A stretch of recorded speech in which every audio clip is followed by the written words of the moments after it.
Horse power அதிகமாகும் போது mileage கம்மியாகுமா அப்படின்னு பார்த்தீங்கன்னா அதுதான் இந்த சுப்ரோல இல்லை. சுப்ரோ பொறுத்த வரைக்கும் மைலேஜ் 23 கிலோமீட்டர் கொடுக்கும். மற்ற வாகனங்கள் 16-18 கொடுக்கும்போது மைலேஜ் இந்த வண்டியில் 23 கிலோமீட்டர் கொடுக்கும்.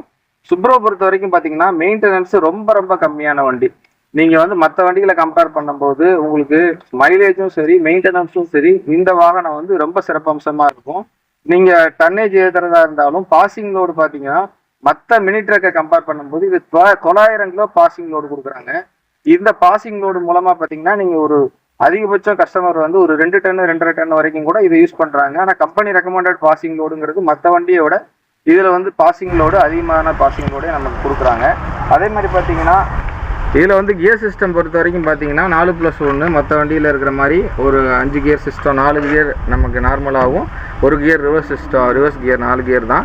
ஸ்டேரிங் பொறுத்த வரைக்கும் இது ஒரு நார்மல் ஸ்டேரிங் அப்படின்னு சொன்னால் கூட ஆனால் இதோட ஸ்டேரிங் வந்து கிட்டத்தட்ட பவர் ஸ்டேரிங்க்கு ஈக்குவலாகவே அந்த வண்டியில் இருக்கும்.